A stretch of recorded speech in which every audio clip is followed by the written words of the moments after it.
Bueno, comenzamos entonces la, la clase de hoy. La clase de hoy, la idea es analizar o ver el tema análisis financiero. Hay una unidad del libro de Dumrau, Finanzas Corporativas, que tiene esta temática, que yo les recomiendo utilicen este libro. Lo tengo acá y se lo subo al aula, por lo general, después lo habilito porque está del año pasado. Es la unidad 3 de análisis financiero, y acá tienen lo que vamos a ver. Yo voy a seguir el libro, ¿sí? De la manera más prolija posible, para que sea lo más parecido posible a lo que ustedes estudien el día de mañana, la clase sea lo más parecida a la clase, al libro, ¿sí? Para que tenga una secuencia similar. Voy a utilizar mismos ejemplos, etcétera, ¿sí? Para que cuando vayan al libro lo recuerden. Esto no lo hicimos en la unidad de mercado de capitales porque era algo que le dijimos, era tan ambiciosa esa unidad de que se tornaba un poco complejo tener que presentar en un libro, una unidad de un libro, la unidad de mercado de capitales. No es posible. ¿Está? Entonces hicimos un raconto de un montón de temas, fuimos bastante rápido, pivoteamos por un montón de temáticas sin entrar en profundidad ninguna. Pero esta temática que voy a desarrollar en esta clase va a seguir el libro Unidad 3 de Finanzas Corporativas de Dunn Rauf, ¿sí? Así que vamos a ir aplicando esa secuencia. Vamos a ver un poco índices e indicadores, sí que van a ser útiles, importantes para poder, obviamente, tomar decisiones y hacer análisis, ¿sí? También, este, para que tenga una consulta acá, Leandro dice, respecto a la simulación, podemos ver que puede ser que el total de activos valorizados sea cero. Sí, tenés activos valorizados cero, Leandro, porque eh, todavía no invertiste ninguno. En el momento que inviertas, vas a dejar de tener activos dolarizados cero, vas a pasar a tener, vos en este momento tenés liquidez, tenés plata, dinero, ¿está? Cuando vos vayas comprando los activos, esos activos dolarizados van a empezar a acumularse. Bien, cierro eso. De último me preguntan después, ¿sí? Por la actividad de formación práctica. Me pueden escribir por privado, me queda un ratito al final de la clase de hoy para cualquier consulta. Vamos a ver un poco estos índices e indicadores. Esta unidad 3 de análisis financiero, este, para esta unidad 3 me voy a basar en la unidad, el capítulo 3 del libro de finanzas corporativas de Dunrauf, ¿sí? Vamos a ver análisis vertical, análisis horizontal y un montón de índices financieros que van a servir para poder entender la liquidez, el endeudamiento, la cobertura, actividad, rentabilidad, el valor económico agregado, valores de mercado, etcétera. ¿Tá? La idea, ¿cuál es de hacer un análisis financiero? ¿Cuál es el objetivo de hacer un análisis financiero? ¿Sí? Hacer un diagnóstico actual, analizar el desempeño histórico y también poder servir de base a la proyección. ¿Por qué les digo esto? ¿Sí? Yo voy a analizar estados contables. Los estados contables muestran información actual e histórica, pero sirve de base para la proyección. Cuando ustedes construyen flujos de fondos futuros, ya sea para evaluar un proyecto, ¿sí? Bueno, en este caso para evaluar una empresa, para la evaluación de una compañía, donde sí tengo, por el proyecto de inversión, yo no tengo información histórica, porque es un proyecto de inversión. ¿Sí? Yo no tengo, no es fácil encontrar, salvo que tenga alguna empresa o algún proyecto que ya que haya existido y que me esté mostrando, ¿sí? Algún, no sé, alguna información anterior que me sirva para hacer el proyecto de inversión, para evaluar el proyecto de inversión. Pero en el proyecto de inversión yo estoy creando algo que no tengo información de la nada. Ahora, para la evaluación de empresas sí me sirve la información esta para poder proyectar los flujos y poder hacer la evaluación de la empresa. ¿Sí? Pero para lo que es construcción de flujos de fondos proyectados, esto es importantísimo cuando voy a hacer una proyección de los diferentes rubros de una empresa. ¿Sí? Comprender cómo está hoy la empresa y cómo estaba la empresa me va a permitir proyectar mejor. Esta es la estructura general de lo que se llama free cash flow, ¿sí? El flujo de fondos libre de la compañía. Acá arriba tienen el costo promedio ponderado del endeudamiento. No me acuerdo por qué lo puse, pero bueno, es eso que está ahí, es eso, ¿sí? Y acá tiene la estructura general del flujo de fondos. ¿Para qué lo planteo? Bueno, para que ustedes se ubiquen, ¿sí? cómo funciona el flujo de fondo, porque yo estoy hablando de que sirve de base para la proyección y va a servir para armar el flujo de fondo. Bueno, esta es la estructura del flujo de fondo que la van a ver o la vieron en la clase de flujo de fondo, así que simplemente se las presento. Y en cuanto a los índices o ratios, podemos decir lo siguiente. Son relaciones matemáticas entre dos o más variables financieras, es decir, hay un cociente. Cuando uno analiza índices o ratios, hay un cociente. ¿Sí? Son anclas, faros, referencias para analizar el comportamiento de una empresa o de la economía. ¿Sí? Miden la salud financiera. Muchos se basan en información contable, no todos, muchos, ¿sí? Y en gran medida. Y les presento a continuación cuál es la metodología de trabajo. Primero vamos a hacer un estudio, un repaso, porque lo han visto, insisto, de lo que es análisis vertical y horizontal. Después vamos a mirar diferentes índices específicos que van a medir, tengo objetivo de medir financieramente a la empresa determinadas cuestiones y voy a utilizar estos índices. Y por último, todo lo que es la posibilidad de utilizar estos índices como comparación con la industria. Y de esa manera uno puede analizar y compararse con otros. ¿Sí? Es decir, voy a un análisis vertical donde voy a analizar a diferentes componentes y rubros de la empresa entre otros componentes mayores o menores. Un análisis horizontal que lo hago a lo largo del tiempo. Voy a utilizar el análisis de índices específicos para medir financieramente la empresa en determinadas cuestiones y con también la posibilidad de utilizar comparables con la industria similar, ¿sí? Para poder analizar cuán lejos o cercano estoy de la industria o si estoy mejor o peor que el promedio. El análisis vertical consiste en medir la participación relativa de cada rubro sobre una categoría común que los agrupa. ¿Sí? Es decir, yo voy a agarrar un rubro, ahora lo vamos a ver, ¿no? Caja y bancos, y lo voy a comparar o lo voy a analizar respecto de, por eso es relativa, una categoría, en este caso superior, activo, por ejemplo.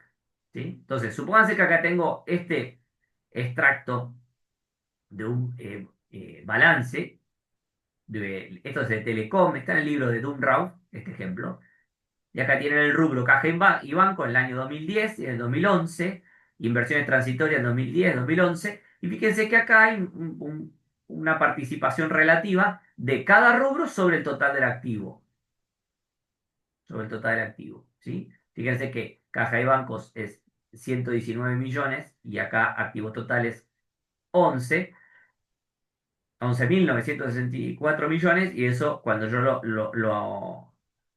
lo que hago es la siguiente cuenta, vamos a verlo, caja de banco sobre activo total me da el porcentaje de participación relativa del rubro respecto del total, ¿sí? Eso se llama análisis vertical. Si yo voy comparando en un mismo momento, en el análisis vertical estoy en un mismo momento haciendo un análisis de comparación, ¿sí? Relativa de un rubro o una categoría respecto de otro rubro o categoría superior o mayor. ¿Mm? Entonces, por ejemplo, acá tengo cuentas por cobrar, que dice 14,9, ¿sí? Y fíjense que cuentas por cobrar, acá lo que me atrevo a hacer es, bueno, la participación relativa del análisis vertical lo voy a comparar con la participación relativa del año siguiente. Y acá puedo mirar, por ejemplo, esto es una de las utilidades que tiene el análisis vertical, poder fijarme qué participación relativa tiene en 2011 este rubro respecto de la participación relativa que tenía en 2010. ¿Sí? Y acá lo que vemos es que baja la participación relativa de cuentas por cobrar. ¿Sí? Eso no significa que pueda sacar una conclusión muy apresurada a priori, ¿está? Porque yo no sé bien cuál es la causal de esta baja relativa de las cuentas por cobrar. Así que lo vamos a ir viendo un poquito más adelante. Y cuando yo hablo de participación de deudas comerciales o de los pasivos, lo voy a hacer sobre el total del pasivo del patrimonio neto. También se puede hacer sobre el total del pasivo.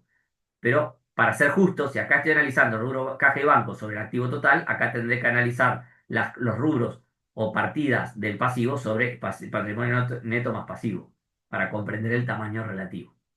¿Sí? Ahora, volvamos a estas cobranzas. yo les decía, no necesariamente tenemos una mejora cualitativa ahí en el rubro cobranza, porque yo no conozco bien si las cuentas por cobrar cayeron porque disminuyeron las ventas, entonces tengo menos cuentas por cobrar, o si hubo un cambio en las condiciones o las políticas de crédito. ¿Sí? Entonces, la información hasta acá es que cae relativamente, es una información, es un llamado de atención. Entonces yo en el análisis vertical, yo voy teniendo llamados de atención y cuestiones a analizar después, pero después tengo que contrastarlas o cruzarlas con otras cuestiones. ¿Sí?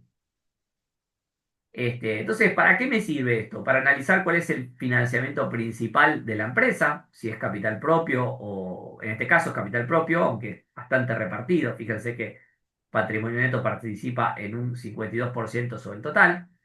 ¿Cuál es el rubro más importante? En este caso es Telecom, es una empresa de servicios. Tiene mucha inversión, ¿sí? De infraestructura, son servicios públicos, con lo cual tiene mucho activo fijo. Si ustedes se fijan, activos no corrientes, activos fijos, representa el 62% del activo. Es brutal esto. ¿Tá? Entonces, tiene muy poco capital de trabajo, en general, porque es una empresa que presta un servicio. Si fuera una empresa industrial, probablemente, bueno, habría que ver activo fijo, pero es probablemente tenga otra composición diferente a una empresa de servicio. ¿Tá? Este análisis vertical que hicimos sobre el balance, en este caso, también lo puedo hacer sobre el estado de resultado. En este caso, yo lo que voy a analizar es cada rubro de estado de resultado, pero siempre sobre ventas. Es decir, que el ancla, que acá era el activo, o el patrimonio neto más el pasivo, acá en el estado de resultado, el ancla se transforma en ventas. Y acá puedo analizar el porcentaje de participación de cada rubro de estado de resultado siempre sobre las ventas. Es decir, que acá es como un triángulo invertido. Fíjense que el rubro más grande está arriba, que es ventas, y voy a hacer un análisis de cada componente hacia abajo, siempre sobre las ventas. ¿Sí? Entonces, todo se calcula sobre ventas cuando hago análisis vertical del estado de resultado. ¿Está? Bien. Algunas conclusiones. El análisis vertical sobre el balance no permite realizar una interpretación inmediata de los números. Fíjense el ejemplo, que lo elegí específicamente, el de cuentas por cobrar, para que ustedes vean de que yo veo que hay una disminución en la participación relativa, ¿sí? En el análisis vertical de un año, en el análisis vertical del otro año, yo puedo analizar de que hay una disminución de la participación relativa, pero no estoy encontrando la causa. No sé si se debe a que, que vendí menos o si hubo una mejora en la rotación de las cuentas por cobrar. Es decir, si cambié la política de créditos o cambié la política de cobranzas o lo que fuera. ¿Sí? Entonces, el análisis vertical sobre el estado de resultados, en cambio, sí permite hacer interpretaciones más inmediatas, porque todos los rubros están asociados en su génesis a las ventas.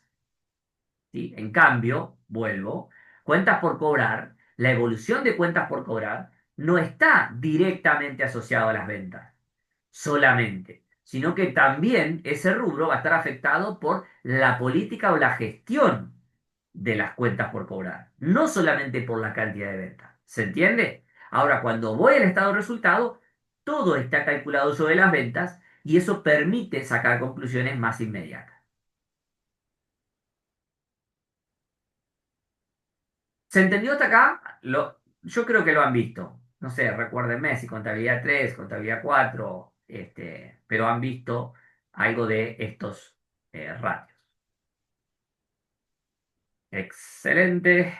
Bien, Agus. En conta 4 lo ven. Ok, perfecto. Sí, yo sé que sí y que eso les da, conta 4 es verdad, en auditoría les da un poco de este carácter de revisión a este tema. ¿Está? Vamos a un análisis horizontal.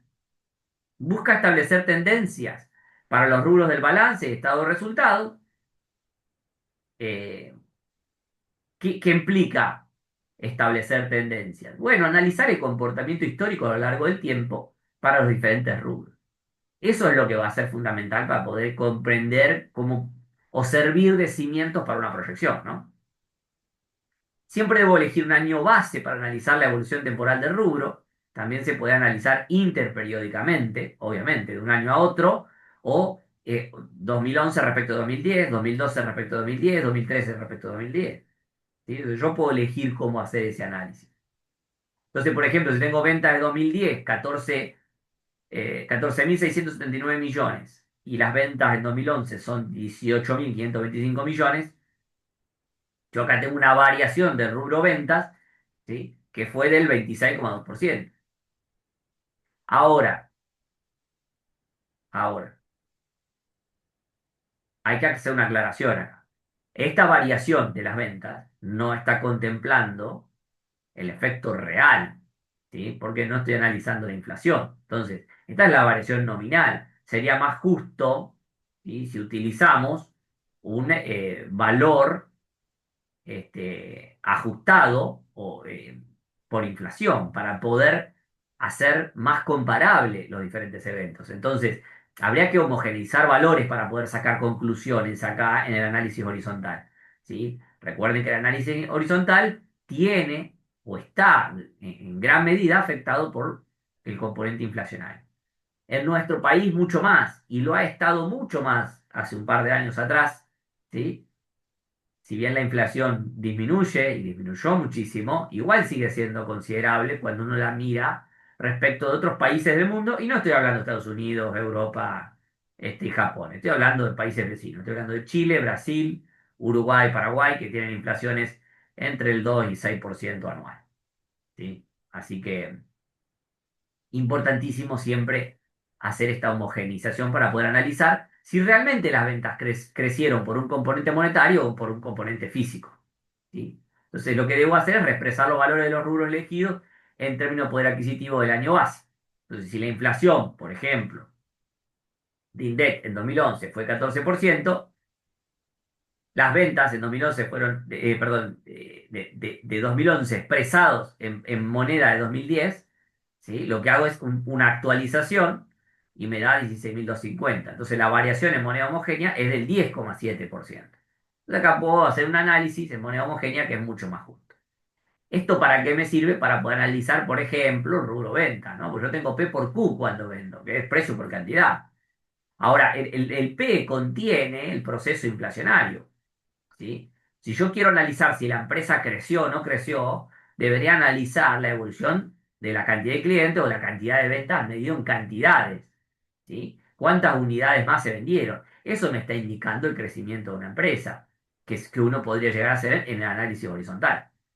Entonces, para poder eliminar el efecto precio de análisis y quedarme con la Q solita y decir, bueno, a ver si crece esto o no crece, lo que tengo que hacer es utilizar depurar por inflación el rubro.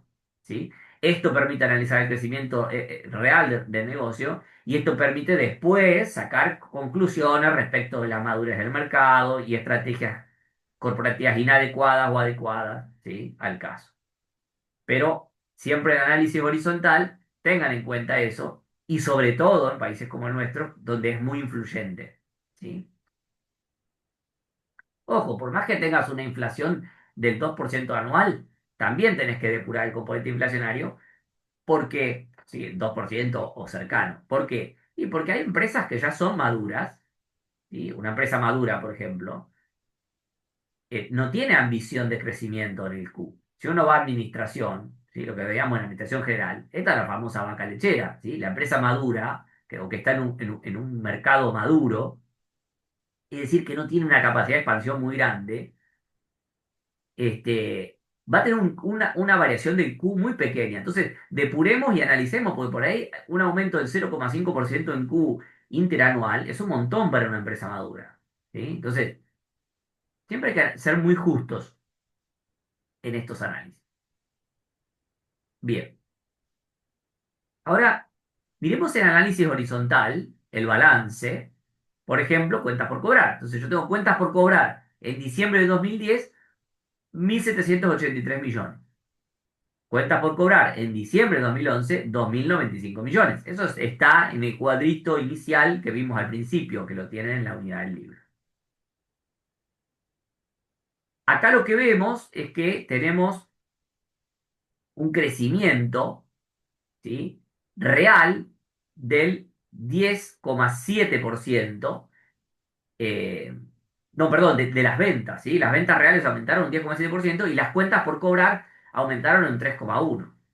Ahora sabemos que debe haber una mejora en la rotación. Esto se estudia en los índices que vamos a ver a continuación. Bueno, acá fíjense que estamos sacando conclusiones, ¿sí? Si las ventas aumentaron un 10,7% en términos reales y las cuentas por cobrar un 3,1%, quiere decir que las cuentas por cobrar, ¿sí?, han disminuido no porque bajaron las ventas, ¿sí?, sino porque lo que ha habido es un cambio en la política o en la gestión de la política de crédito de la compañía, ¿sí?, o en la gestión de esas cuentas por cobrar. Entonces, se han disminuido porque se ha acelerado la rotación de las cuentas por cobrar. Se empezó a cobrar de manera mucho más acelerada. Es decir, dicho de otra manera, es muy probable, lo que tiene que haber pasado es que disminuyeron los plazos de otorgación de crédito, ¿sí? Es probable que se vendiera crédito en vez de 60 días, 30, por ejemplo. Entonces acá, esto es eficiencia en la gestión de las cuentas por cobrar. Bien. ¿Se entiende hasta acá? ¿Venimos? ¿Alguna pregunta? Agus, perfecto. ¿Alguna pregunta? ¿Algún comentario? ¿Alguna reflexión? Bien, aguántenme un poquito, que vuelvo a compartir porque no estoy viendo la parte inferior. Ahí está. Ahora sí. Bien, avanzamos entonces. Eh,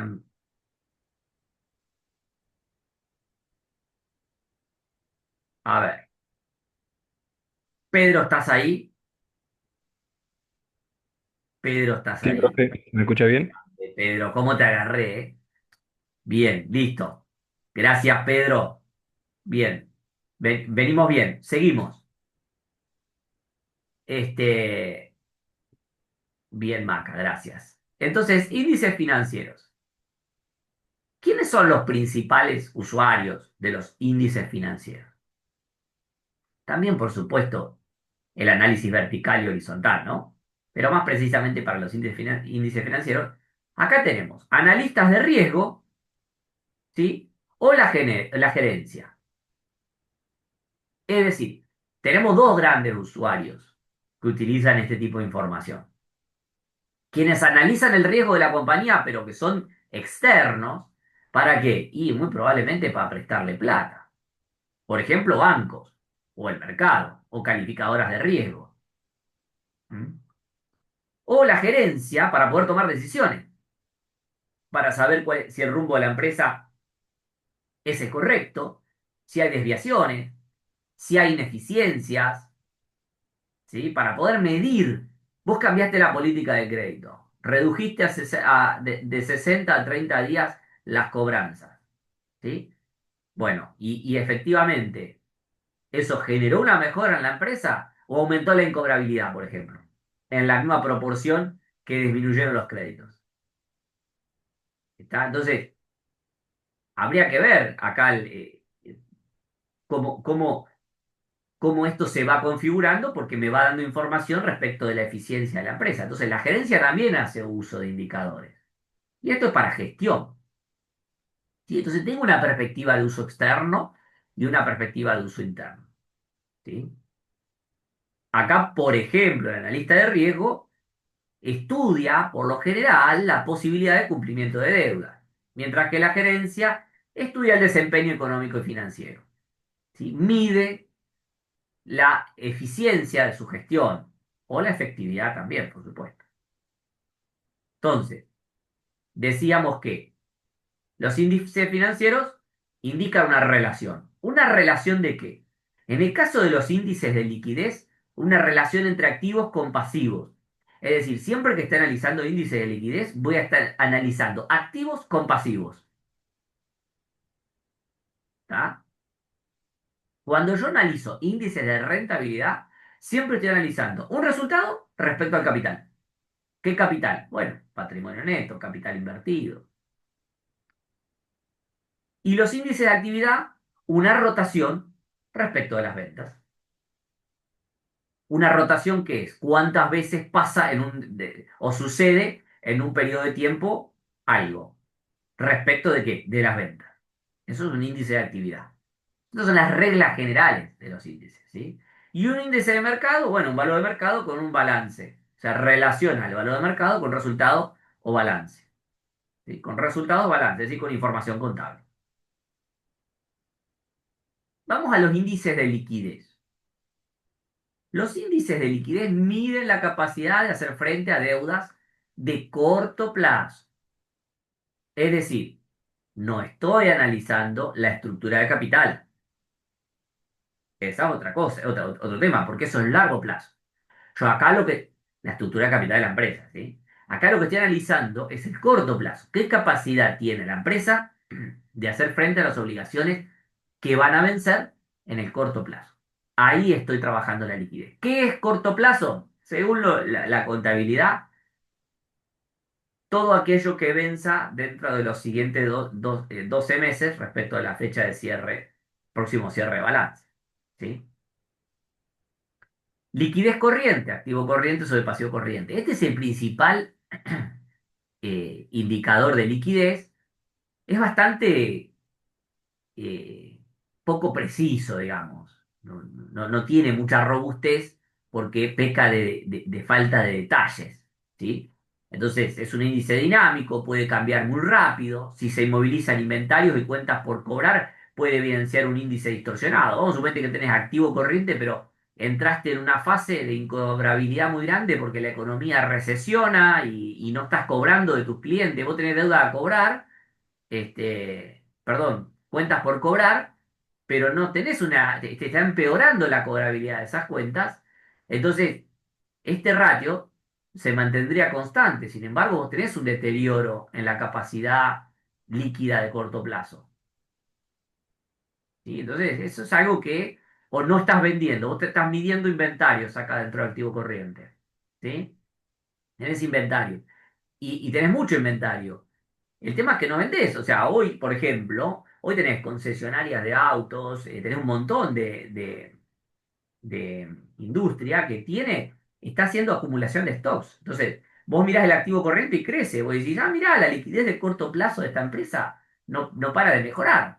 Sí, bueno, pero habría que ver por qué están aumentando mucho los inventarios. Porque si es la recesión y es la falta de ventas, es un problema para cobrar en el corto plazo. Porque ¿qué significa? Que no estás vendiendo. Entonces, si vos cruzás con el análisis de ventas, que ahí te vas al estado de resultado, que uno lo puede hacer mensualmente, esto, ¿no? Esto es ideal, como control de gestión, ideal hacerlo mensualmente. Algunos lo hacen semanalmente, algunos lo hacen diariamente, obviamente depende de la envergadura de la empresa, pero yo ahí puedo empezar a ajustar esto y digo, pará, si el activo corriente crece o está estable, ¿sí? Pero estoy teniendo mucha acumulación de inventario y me cae la caja, está compensado por una caída en la caja, en realidad la liquidez se está complicando en el corto plazo, porque yo no te puedo pagar con, no sé, vehículos la deuda, no te puedo pagar con paquetes de arroz la deuda, no le sirve al acreedor.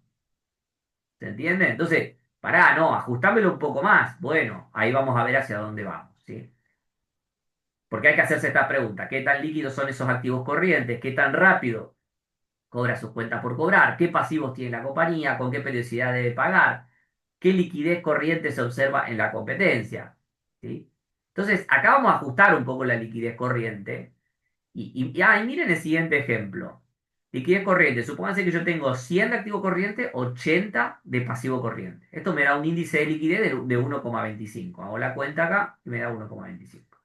Supónganse que se compran mercaderías a crédito por 20. Se compran mercaderías a crédito por 20. ¿Sí? Ceteris paribus lo demás, ¿no? Todo es estable el balance.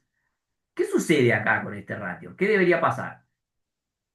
Si se compran mercaderías por 20 a crédito, ¿sí?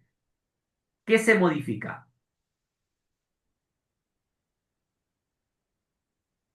¿Cómo se modifica qué? Los escucho.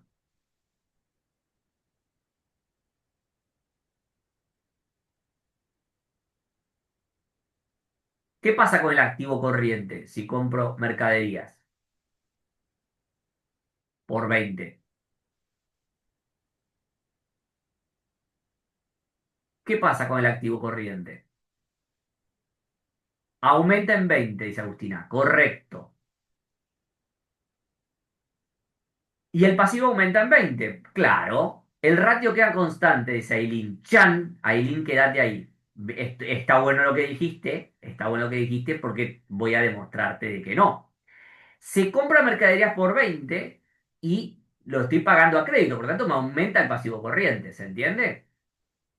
Este, mirá lo que pasa, Aileen y Agustina, ahí les muestro. El activo corriente se va a 120, el pasivo corriente se va a 100. Cuando yo hago el ratio de liquidez 120 sobre 100, ahora la división me da otra cuenta. Sí, 1,20. Es decir, acá hay un deterioro en el ratio. Un deterioro de 5 puntos sobre 125. ¿Sí? Y si este proceso sigue, esto va a tender a uno. ¿Sí? Si yo sigo aumentando de a 20 en el numerador y de a 20 en el denominador, lo que va a empezar a pasar es que el ratio se va deteriorando y va a tender a uno. ¿Se entiende? ¿Se entendió, Aileen? ¿Se entiende, Agustina? Entonces, yo me baso en estos datos, ¿sí? En esta característica que se presenta de un aumento en el mismo valor absoluto acá que acá. Ojo, porque en el ratio me puede estar indicando otra cosa. ¿Sí? Entonces, la importancia del ratio, fíjense, si hay un banco que otorga préstamos, ¿sí? A una determinada tasa de acuerdo al índice de liquidez corriente, ojo, porque si vos no mejorás el índice, pasás no sé, yo puedo hacer que tiene una política del banco de giro al descubierto de diferentes tasas para diferentes índices de liquidez en la empresa. Estoy planteando algo que ni siquiera sé si se puede medir, ¿eh? No lo he visto. Se puede de un año a otro en el balance, pero ningún banco te va a hacer un seguimiento mensual de esta información. A lo sumo trimestrales en una empresa cotizante, ¿sí? Que largan balances trimestrales. Entonces, acá empezás a tener un deterioro de este ratio. Tenés algo para tener en cuenta y analizar. ¿Está? Bien. Entonces lo ajustamos un poquito más y vamos a la liquidez seca o conocida también como prueba ácida. Y acá lo que hacemos es agarramos el activo corriente y le sacamos los inventarios. ¿Por qué? Y porque el inventario es el que está más lejos a la hora de transformarse en efectivo, es decir, tiene menos liquidez. Entonces le saco los inventarios y lo mido sobre el pasivo corriente. ¿Sí? En las empresas de servicio esto no cambia mucho. Eso también está bueno. Che, voy a hacer una prueba ácida, porque la otra no me convence. Bueno, ¿qué empresa es? Una empresa de servicio. La verdad que no vas a cambiar mucho. No te va a dar muy distinto. ¿Por qué? Porque las empresas de servicio tienen casi nulos inventarios o nulos, dependiendo de la empresa. Es decir, una prueba ácida a Google no le afecta. ¿Sí? O sea, no vas a tener una gran diferencia en una prueba ácida en Google, en Meta, ¿sí? En Globant, empresa Globant es Argentina. Pero sí vas a tener el indicador prueba ácida, va a ser más válido en una empresa industrial, como puede ser Aluar, porque tiene stocks, tiene inventario. La prueba ácida incorpora el riesgo de inmovilización de inventario, ¿sí? Que la liquidez que vemos acá, en la anterior, no lo vemos en la liquidez corriente eso. ¿Sí? No está incorporando el riesgo de inmovilización de inventario. En cambio, acá sí tenés la inmovilización de inventario. Entonces, ojo, la prueba ácida puede ser un muy buen indicador para medir la capacidad de hacer frente a obligaciones de una empresa de corto plazo en un contexto como el de actual, como el de Argentina actual. ¿Por qué? Y porque tenés la economía deteniéndose. El EMAE, que es el estimador mensual de actividad económica, sigue dando con tendencia a la baja desde mayo. ¿Sí? Y en el contexto electoral que está atravesando Argentina, con las dificultades que se presentaron, les diría que la inmovilización de inventarios es un riesgo que no podés ignorar. ¿Se entiende? ¿Están de acuerdo o no están de acuerdo? Debatan. Discútanme. ¿Cómo va el mate, Pedro?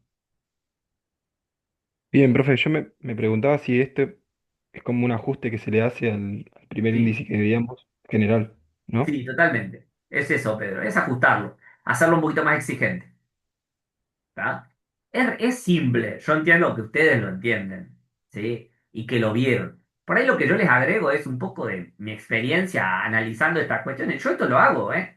Se dice, "Ah, esto no me va a servir nunca". Yo entro hoy, tengo clientes que tienen inversiones en obligaciones negociables. Las obligaciones negociables son bonos corporativos.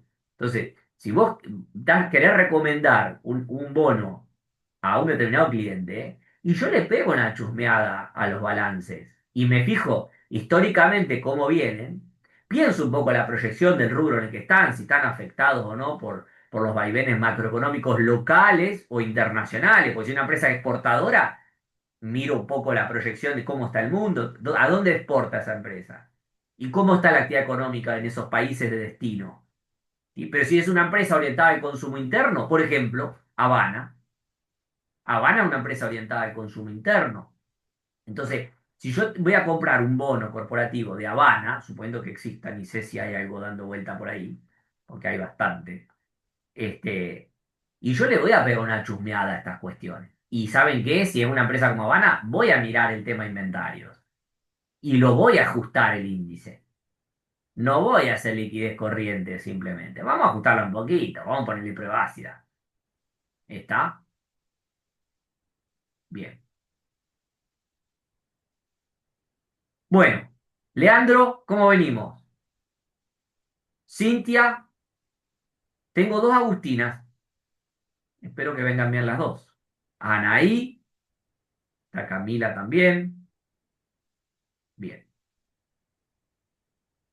Todos bien.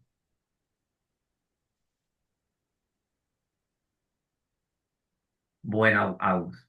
Bien, Cintia. Bien, Lea. Bien, bien, bien, Anaí. Bien. Entonces, fíjense la liquidez de corto plazo. Vamos a ser más exigentes. Che, prueba ácida le saco los inventarios. Pero yo tengo un contexto de estrés total. Hace poco, eh, este año, tuvimos default de dos o tres empresas del sector agropecuario. ¿Sí? ¿Por qué? Bueno, yo no soy especialista del sector agropecuario, pero los especialistas que yo escucho hablan de que la característica del mercado agropecuario presenta dificultades desde hace 2 o 3 años. Estas empresas han tenido que asumir mucha deuda para poder enfrentar ese contexto hostil por la sequía del año 2022-23, si no me olvido, si no recuerdo mal. Súmenle a un atraso en el dólar, ¿sí? Que estuvo cerca de 1100, 1200 operando en esos niveles mucho tiempo con una inflación muy alta. Estas empresas entraron en situación de estrés y tuvieron un problema con los pagos. Entonces, bueno, pará, si estoy analizando una empresa de ese sector, no solamente voy a mirar inventario, porque en una empresa, a ver, la rotación de inventario, de una empresa agropecuaria, vamos a suponer alguien que produce soja. La soja es un commodity y vos lo colocás en el mercado. Vos podés elegir estoquearte porque no querés vender a ese precio y porque estás especulando con el precio o tenés una información sobre el precio. Pero digamos que si querés vender, se vende. No es como Habana que decís, che, no me entra nadie al local, no vendo. Hay características distintas. El petróleo. Bueno, el petróleo, el gas, lo sacás y lo vendés. Bueno, el gas depende. Si haces la planta de liquefacción, más, ¿no? Pero el petróleo lo sacás y lo vendés. ¿Sí? La pregunta es cuánto querés sacar, cuánto querés vender. ¿Por qué? Porque demanda hay. Si la demanda baja, lo que va a suceder es que va a bajar el precio, pero la cantidad demandada no va a afectar demasiado. Entonces, tenés colocación del producto. Entonces, capaz que hay empresas que son industriales, agropecuarias, como pusimos estos ejemplos, minera, que capaz que la verdad que la prueba ácida tampoco le hace mucha diferencia. Entonces, no, pero vamos a ser mucho más precisos. Y analicemos la liquidez de corto plazo, caja y banco más inversiones transitorias, y comparémoslos con deudas bancarias y proveedores exigibles en el corto plazo. ¿Está? Y ahí ajustamos mucho más. ¿Tá? En definitiva, puedo inventar lo que necesite para poder estudiar lo que yo quiera estudiar. Eso es, si bien se va a limitar lo que vas a poder inventar, ¿sí? Ojo con esto de inventar, porque después van al final y me van a inventar cualquier cosa. No, no, no estoy diciendo eso. Utilicen esta base que les estoy dando, pero puede ser de que algún analista que conoce mucho su empresa necesite crear un índice que le mida algo que es muy específico. ¿Tá? ¿Alguna pregunta sobre índices de liquidez? ¿Algún comentario? Nada. Bueno, avanzamos. Índices de endeudamiento. Ah, acá es distinto, ¿sí? Acá no estoy analizando la capacidad de hacer frente a las obligaciones de corto plazo, ¿tá? Acá lo que vamos a hacer es plantear una relación entre la deuda existente de la empresa con el activo o el patrimonio neto, ¿sí? Es decir, endeudamiento total sobre el activo, que es pasivo total sobre activo total. Endeudamiento total sobre patrimonio neto, que es pasivo total sobre patrimonio neto. Ojo con esto, pues yo puedo tener muy buena relación entre pasivo y activo, pero capaz que de corto plazo no tengo nada de liquidez y tengo mucho pasivo total, ¿sí? A pagar en el corto plazo. Y puedo entrar en default, ¿sí? O en cesación de pago, como se dice en el mundo corporativo, ¿sí? Más precisamente. Entonces, ojo con este, ¿está? Entonces, después yo lo que puedo decir es, bueno, acá pasivo total sobre patrimonio neto. Esto también es una manera de analizar. El nivel de endeudamiento depende de las ganancias y su volatilidad y del desempeño corporativo y además del costo de la deuda, ¿sí? Por eso, todos esos son factores que van incidiendo en el nivel de este pasivo, ¿sí?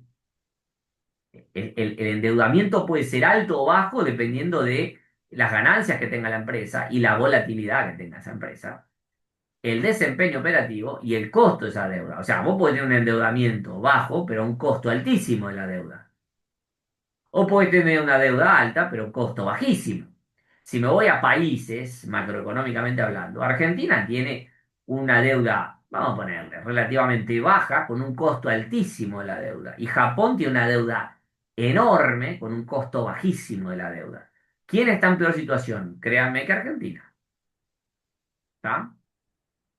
Vamos a mejorar este índice de endeudamiento y vamos a analizar el endeudamiento sobre el valor de mercado. Porque el equity es el patrimonio neto a valor de mercado. ¿Sí? El equity es el patrimonio neto a valor de mercado. El pasivo total, por general contable, refleja bastante parecido el valor de las obligaciones, de la deuda en el mercado, el valor de mercado de la deuda. El problema está en el equity o el valor de mercado, porque el patrimonio neto medido contablemente difiere mucho del valor de mercado, el equity o valor de mercado de ese patrimonio neto, ¿sí? Pero es otra manera de medirlo porque es más realista, porque este es el valor de la empresa, es el valor que le asigna el mercado a la empresa. Punto final. Entonces también podría ser más preciso, decir, no, pará, pasivo total no, porque el pasivo contiene contingencia, bla, bla, bla, ustedes ya saben. Vamos a analizar deuda financiera sobre equity, que es el valor de mercado del patrimonio neto, y eso es mucho más preciso. ¿Sí? Y esto me está dando también la estructura de capital, ¿sí? La deuda de largo plazo, que es la que está involucrada en la estructura de capital de la empresa. Y vamos a ajustar más este índice de endeudamiento y vamos a pasar a índice de cobertura, que es mucho más preciso. Capacidad de la empresa de servir a la deuda financiera, es decir, de hacer frente a los servicios de la deuda. ¿Qué son los servicios de la deuda? Los pagos de la deuda, tanto intereses como amortizaciones. Entonces, yo puedo analizar la cobertura de los intereses. ¿Cómo analizo esto? El EBIT, que son las ganancias antes de intereses e impuestos, sobre los intereses a pagar en ese periodo de tiempo próximo, ¿sí? O último, los últimos pagos de interés que tuve en el OL. en los últimos 12 meses. Analizo el EBIT de los últimos 12 meses del balance con los intereses de esos últimos 12 meses y puedo hacer un análisis de esto. Y lo mismo podría hacer proyectándolo. ¿Sí? Pasa que proyectar el EBIT ya tiene algunas dificultades, pero bueno, es una manera que se podría llegar a estimar. Cantidad de veces que el resultado operativo, porque el EBIT, ¿qué es? El resultado operativo. ¿Sí?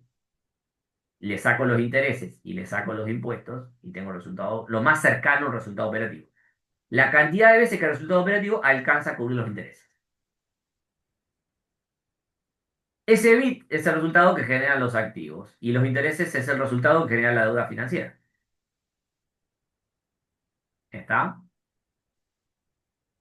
Las calificadoras de crédito y también los bancos observan lo siguiente: índices de cobertura y también miran las tasas de interés que pagan los bonos en el mercado. ¿Sí? Y con eso sacan conclusiones respecto de si le tienen que prestar. Sigamos con índices de cobertura.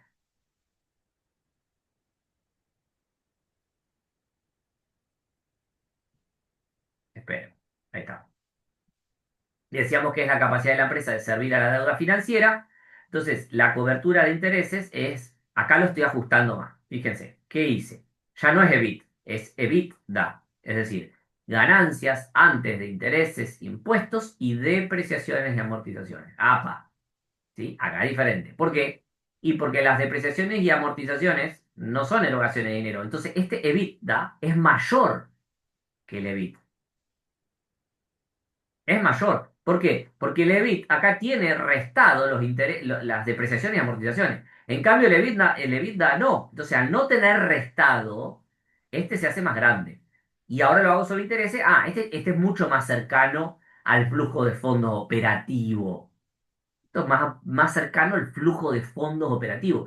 Este es más cercano, el EBIT, es más cercano al resultado operativo. Pero el resultado no es lo mismo que flujo de fondos. Y a mí lo que me importa es el flujo de fondos, porque ese es el que me va a decir si yo tengo capacidad de pago o no. Entonces, fíjense que con el EBITDA sobre intereses, yo estoy siendo mucho más exigente. ¿Sí? Entonces, acá lo que les digo es, suele ser mayor que el anterior porque el numerador es más grande al no haberle restado depreciaciones y amortizaciones. El EBITDA no resta amortizaciones y depreciaciones, por lo tanto se hace más grande que el EBITDA. ¿Sí? Yo puedo analizar este índice de cobertura que está buenísimo, ¿sí? Porque no incluyo depreciaciones y amortizaciones, pero ojo, porque si estás afectando la capacidad operativa, ¿sí? Este índice te sirve de cortísimo plazo, pero el año que viene o el otro no te va a servir si no estás reponiendo activos. ¿Sí? Recuerden la depreciación. Entonces, en el corto plazo yo puedo analizar si llego a cubrir este año los intereses, porque las amortizaciones no implican erogación de dinero, sacala, no me la reste, yo quiero saber si podés pagarme. Pero si estos intereses se sostienen no sé, a 3, 4, 5, 10 años y no estás considerando las depreciaciones, se te va a empezar a complicar. ¿Sí? Y el servicio total de la deuda, porque antes vimos solamente intereses, pero el servicio de la deuda también puede incluir amortizaciones. Entonces, el servicio total de la deuda, yo lo miro con esta fórmula. Miro el resultado operativo, ¿sí? El EBIT, dividido los intereses más los pagos capital, dividido uno menos T, que es la tasa de impuestos. ¿Sí? Ahí les explico de dónde viene esto de pago de capital. Fíjense que el EBIT multiplicado por uno menos la tasa de impuestos, ¿sí? Es lo que va a terminar pagando capital neto, porque el impuesto, cuando vos tenés deuda, los impuestos te juegan a favor, porque se deducen los intereses del impuesto a las ganancias. ¿Mm? Entonces, de esta manera, vos estás estudiando, ¿sí? cómo cómo hace frente una empresa al pago total de todo el servicio de la deuda, que incluye también las amortizaciones. Vamos a un ejemplo. Supongamos que tenemos deuda 100 amortizable en 10 periodos. ¿Sí? Tenemos 100 de deuda amortizable en 10 periodos. El resultado operativo es 20. Los intereses son 10. El resultado neto antes de impuestos, 10. Impuestos a las ganancias, 4, 40% sobre el resultado neto antes de impuestos. Utilidad neta después de impuestos te queda 6. 10 menos 4, 6. ¿Cuánto es el EBIT sobre los intereses? 2. ¿Sí? 20 sobre 10 me da 2 el ratio. Perfecto. Ahora, miren cuando yo tengo en cuenta las amortizaciones de capital. La deuda es 100 y es amortizable en 10 periodos iguales, me faltó aclarar, y consecutivos. Es decir, amortiza 10, 10, 10, 10 junto con el pago de intereses. Entonces, fíjense lo siguiente. Acá yo tengo el EBIT, que es 20. Acá tengo 10 del pago de intereses y tengo 10 del pago de capital dividido uno menos el 40% de impuestos. Y acá me da 0,75. ¿Sí? Ah, ya no está tan cómodo este número. ¿Sí? Si es menor que uno, quiere decir que yo no estoy alcanzando a cubrir el pago de amortizaciones. ¿Sí? Entonces, este ratio es mucho más exigente porque está teniendo en cuenta los pagos de amortización, no solamente de los intereses. Ah, pues yo puedo pagar los intereses perfecto, el resultado económico me da perfecto. Fíjense que acá tengo un resultado económico con una utilidad neta de 6, es excelente, está todo bien. Sí, pero no sé si vas a poder hacer frente a la deuda. Entonces vas a tener un problema financiero. ¿Está? Cuando se presentan estas situaciones, en situación de normalidad, las empresas ¿qué hacen? Salen al mercado y toman deuda por 10 para cubrir este faltante. ¿Sí? Pero bueno, eso va a depender de las condiciones, del momento. En Argentina, esto es complicadísimo, porque en Argentina en este momento, las corporativas, las empresas no están pudiendo salir. En septiembre estamos en mínimo de salida al mercado para toma de deuda. ¿Y eso qué significa? Y que si alguna empresa está mal con este ratio, ¿sí? Y está en cero, debajo de uno, y no tiene salida al mercado, ¿por qué? Porque está en un bolonqui electoral, está todo trabado, el riesgo país se disparó, se cortó el financiamiento para Argentina en general. Entonces la empresa que esté con este ratio está complicada, ¿eh? No está muy cómoda. ¿Está? Bien.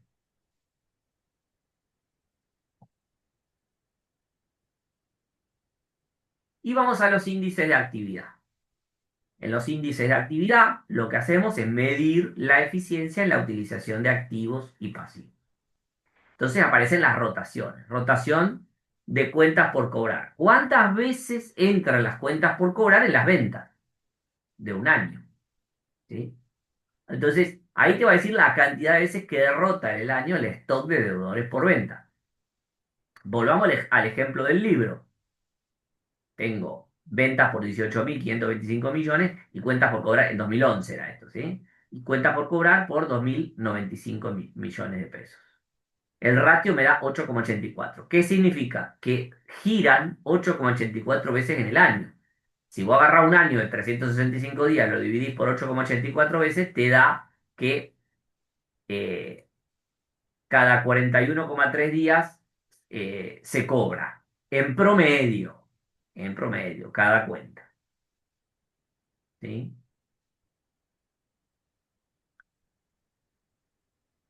Claro que acá la cuenta por cobrar, tengan en cuenta de que puede tener el IVA incluido, entonces eso es algo que también podrían llegar a tener que depurarlo dividiendo por 1,21. ¿Sí? Ténganlo en cuenta. También tengan en cuenta la estacionalidad y la inflación. A veces algunos hacen un promedio de saldo, porque claro, ojo, porque la cuenta por cobrar de enero no es la misma que la de diciembre si estás en un proceso inflacionario como tuvo Argentina hasta hace un año y medio atrás, un año atrás, donde la interanual estaba en 249%. Entonces tenías ventas lo que vendías a 100 en enero, en diciembre, ¿sí? O a los 12 meses, se transformaban en 347, 349 y estás vendiendo la misma cantidad. Entonces, eso también hay que tenerlo en cuenta. ¿Mm? En el libro está ampliado, desarrollado los ejemplos. Índice de actividad o rotación de inventario, cantidad de veces que rota el inventario. Acá se analizan sobre el costo de mercadería vendida. ¿Sí? La rotación de inventario es costo de mercadería vendida sobre los inventarios, cantidad de veces que rota en el año el stock de inventarios. Entonces, una vez que tenés los días de venta, que recuerden que es 365 dividido la rotación de inventario, que es esto, ¿sí? Te da la cantidad de días que se tarda en vender. Y acá, por la famosa diferencia de inventarios, ¿sí? Yo puedo despejar compras, despejo compras acá, ¿sí? Porque costo de mercadería vendida las tengo, las existencias también las tengo al inicio y al final. Despejo compras, ¿para qué? Para poder armar el índice de cantidad de días de pago de proveedores. Es decir, cada cuánto me pagan los proveedores, cuántos días tardan las cuentas por cobrar en pagarse, ¿sí? O los deudores, este, las deudas comerciales. 365 sobre las compras debido a los comerciales. Fíjense que tienen que pasar por acá porque te pide compras este ratio. Para ver la cantidad de días de pago de proveedores, tengo que hacer 365 dividido las compras sobre las deudas comerciales. Pero el valor compra lo tengo que sacar de la diferencia de inventario. Entonces tienen que tener esta ecuación armada porque si no, no lo van a poder resolver. También se pueden depurar de IVA porque contienen IVA. ¿Mm? Otros indicadores de actividad, la rotación del activo total, ¿sí? Ventas sobre el activo total, cantidad de veces que se vende en el año el activo total, o fijo, si se quisiera, por ejemplo, también analizar. Y pasamos a los índices de rentabilidad. Los índices de rentabilidad miden las ganancias, siempre se van a medir contra el capital, deben medirse contra el capital que las producen esas rentabilidades. Recordemos que incrementar la rentabilidad no necesariamente implica generar valor.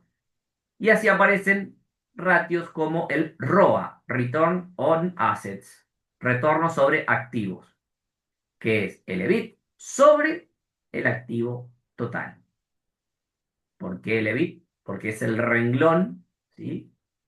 Que no incluye intereses e impuestos. Es before, antes de intereses e impuestos. ¿Y por qué sin incluir intereses e impuestos? Y porque yo lo que quiero ver es cuánto resultado genera la empresa sin tener en cuenta la fuente de financiamiento. Ah, acá les marco, el libro tiene un error, ¿sí? Ahí comete un error, pone utilidad neta y es EBIT, ¿tá? EBIT porque es la ganancia que no considera la fuente de financiamiento, lo que les dije recién. Es la rentabilidad que produce la totalidad de las fuentes de financiamiento. Y después aparece el ROE, Return on Equity, es decir, sobre el patrimonio neto.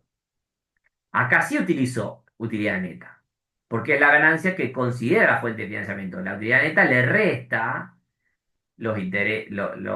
perdón, está restando en la utilidad, en el resultado, los intereses, los impuestos, bla, bla, bla, ¿sí? Los intereses sobre todo que tienen en cuenta la fuente de financiamiento, porque el interés es el costo de la fuente de financiamiento externo. Entonces, es la rentabilidad que produce el capital propio luego de deducirle impuestos de intereses. También puedo analizar margen de utilidad sobre ventas, ¿sí? Utilidad sobre ventas, etcétera. Y luego aparece la rentabilidad de DuPont, ¿sí? Que es la descomposición del ROE, que lo vimos en tres ratios, que es este de acá, pero se descompone en tres ratios que terminan dando lo mismo, porque da igual al ROE DuPont, pero lo que cambia es cómo explico este ROE. Entonces yo tengo utilidad neta sobre venta, por venta sobre activo total, por activo total sobre patrimonio neto. Y este con este se cancela, venta sobre venta se cancela, me queda utilidad neta sobre patrimonio neto, que es igual al ROE.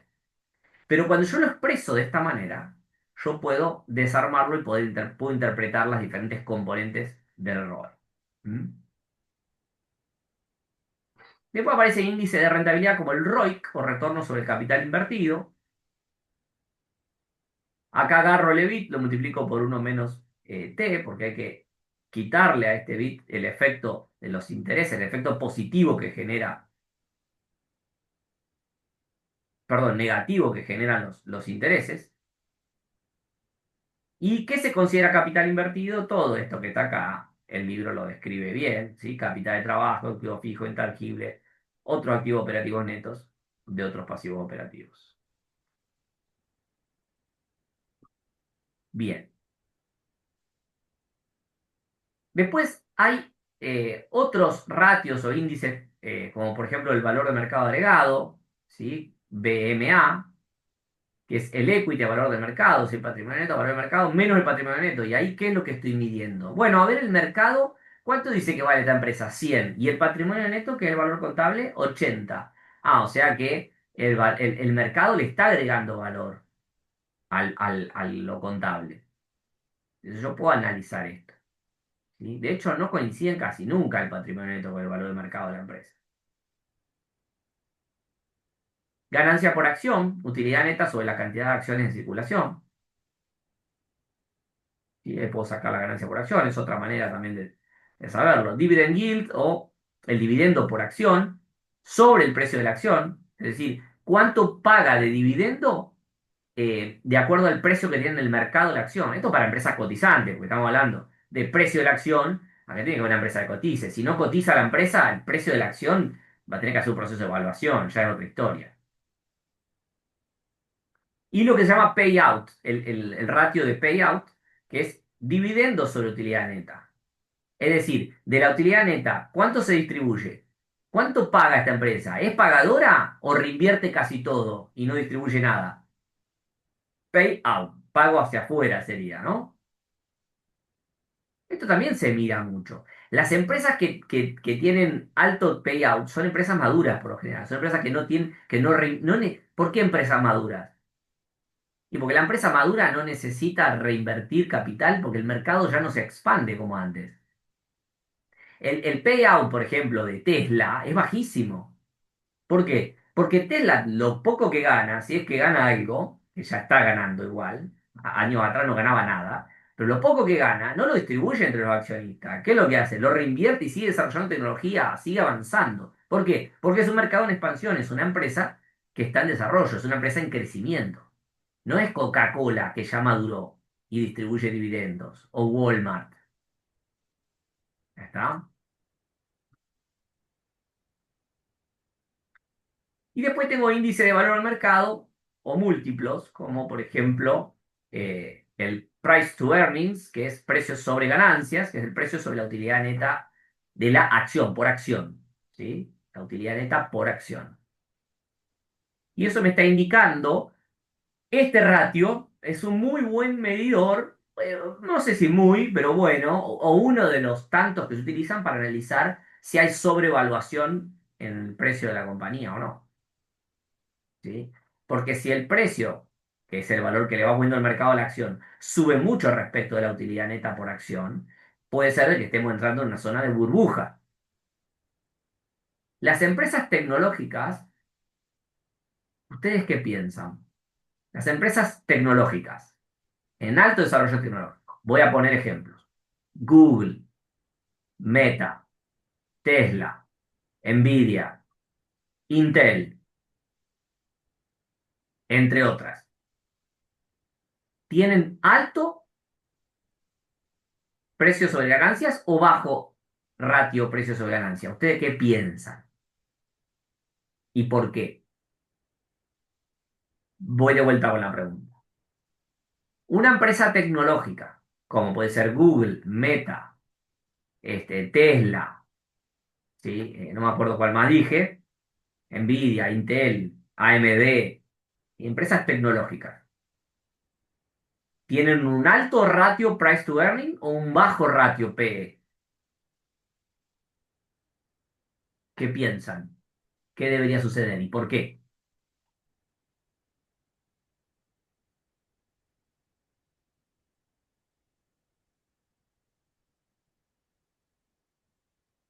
¿Nadie se anima?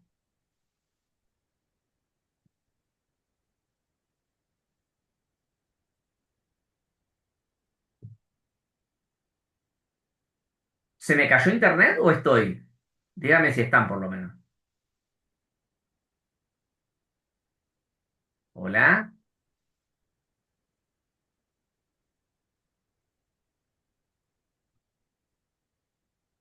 están, ok. Bueno. Perfecto. Entonces, vamos a verlo.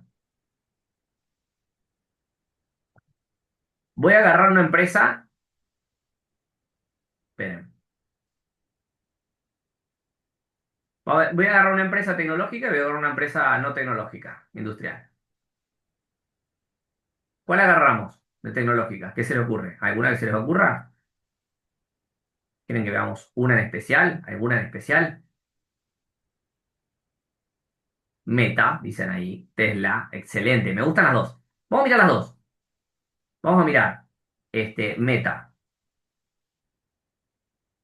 Meta es el mundo de Facebook, ¿sí? Instagram y mucho más. ¿Sí? Bien. Acá tenemos, bueno, tenemos el precio, hoy va bajando 0,42, bla, bla, bla. Bien. Entonces vamos a mirar precio sobre utilidad de los últimos 12 meses. 28. 28 Meta. Yahoo Finanzas. 28 el ratio de Meta. Vamos a ver, este, vamos a ver Tesla. A ver.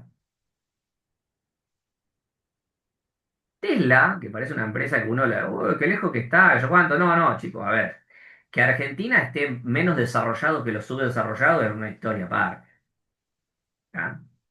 Estamos, Argentina ha entrado en una decadencia en los últimos 20 años tan grande que estamos afuera del mundo.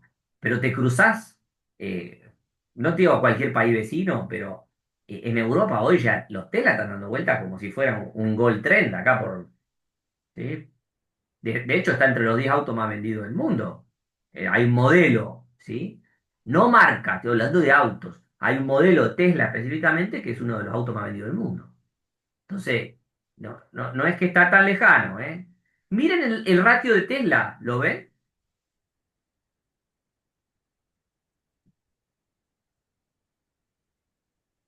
Miren lo que da, el de precio-ganancia. Precio-utilidad últimos 12 meses, 251,99. Es decir, ¿qué significa? Que la ganancia de los últimos 12 meses entra 251 veces en el precio.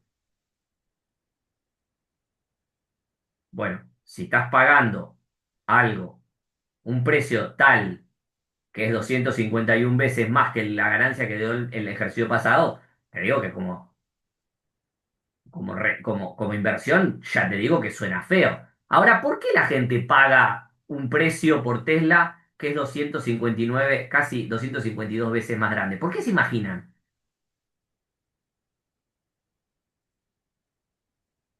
Anímense, piensen, sentido común.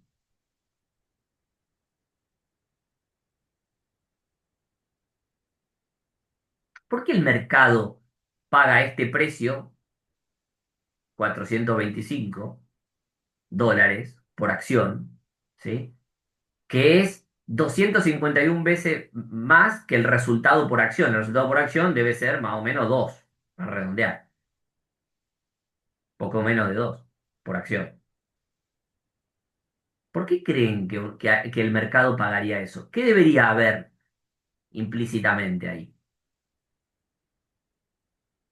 ¿Qué está suponiendo el mercado? ¿Qué va a crecer? Por la expectativa, totalmente, Aileen. ¿La expectativa de que qué? ¿De que crezca qué cosa?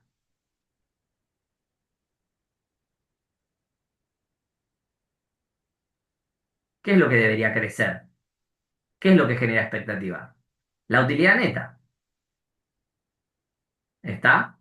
Hay una expectativa de que la utilidad neta crezca y que este ratio se achique, porque si no, no tiene sentido. Bueno, entonces ya tenemos 28 en Meta, 252 en Tesla. Más vale que se materialice. Exacto, las ganancias de la empresa. Más vale que se materialice ese crecimiento de las ganancias, porque si no, está a ser una burbuja. Y ahí el precio se hace pelota. ¿Sí? Vamos a Coca-Cola, una empresa madura, ya conocida por todo, bla, bla, bla. ¿Cuánto es el ratio, el índice de precio a utilidad? 23,77. Vamos a Caterpillar, máquinas. Conocen, ¿no? Las máquinas gigantes de minera y todo eso, Caterpillar. una máquina, una empresa muy conocida. Índice de precio de ganancia, 22,93.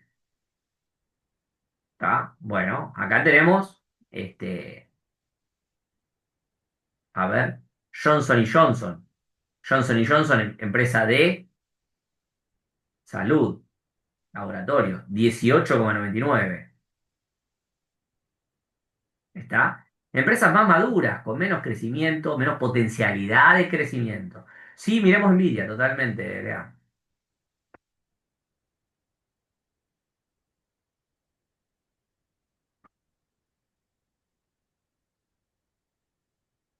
48,38. Che, los muchachos de Tesla están de joda, me estoy dando cuenta ahora en vivo. Me parece que las acciones de Tesla que tengo van a... pueden sucumbir. No, a ver, lo que estamos diciendo es lo siguiente. Cuando vos tenés un ratio de precio-utilidad muy grande, puede estar indicando dos cosas. O que estás en una burbuja gigante o que realmente nadie se quiere quedar afuera porque lo que viene va a ser extraordinario. ¿Está? Entonces, ¿quién tiene razón? ¿A qué sé yo? No tengo ni idea.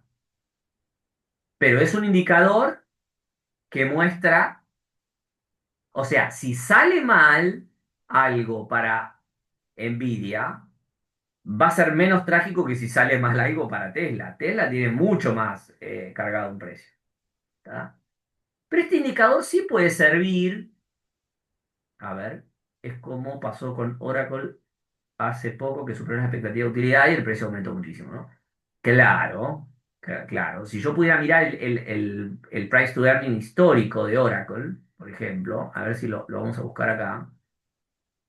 Bueno, podríamos estar así, así estoy con mis clientes yo. Este, así laburo. Este es mi laburo.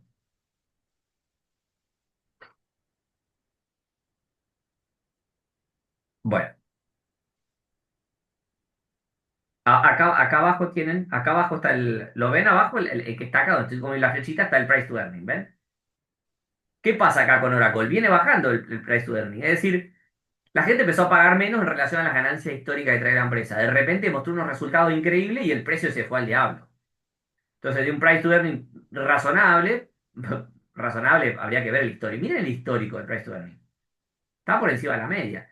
Y yo agarro y digo, che, a ver, vamos a mirar el S&P 500 histórico. Vamos a buscarlo acá porque no sé cómo estoy buscando. ¿Qué es esto? El mercado de acciones norteamericano.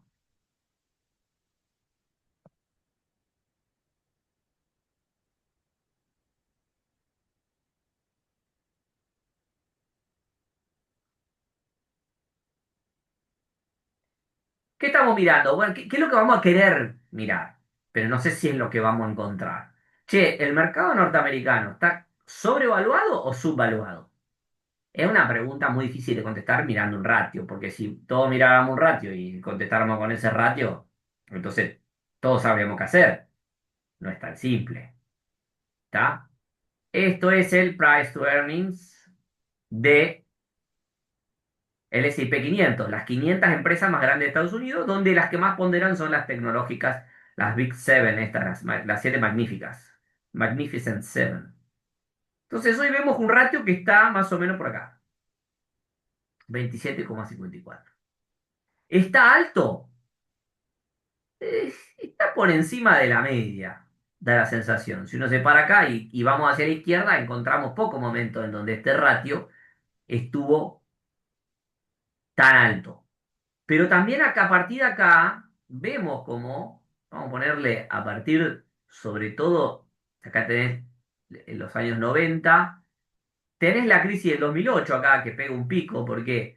Porque acá la burbuja es letal acá, porque los resultados de las empresas no se condicen con los precios que están pagando y ahí es cuando se rompe el ratio, se va al diablo el ratio, ¿sí?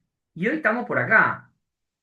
Entonces yo siempre le digo a mis clientes, eh, no está barato el mercado norteamericano.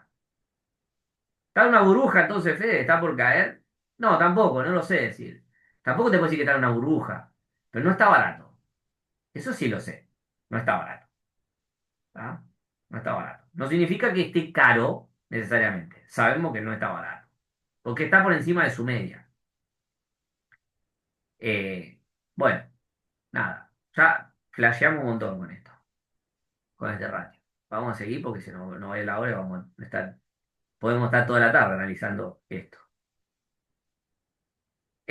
Acá hay algunos problemas que tiene el price to earn igual, ¿eh? Vamos a hablar, bueno, a ver, ¿qué pasa con el price to earn? No, pará, tiene problemas. Primero, la utilidad es histórica y el precio es expectativa. Se lo dije en clase, ¿se acuerdan? Yo tengo P que es igual al flujo futuro de fondo actualizado a un valor actual. Eso es expectativa, porque flujo futuro de fondo es expectativa. Entonces estoy comparando, y la utilidad de los últimos 12 meses es histórica. Entonces estoy analizando, cruzando un dato histórico con un dato, con una expectativa futura. Pues entonces no sirve para nada esto. Bueno, vamos de vuelta al peor es nada. ¿Está?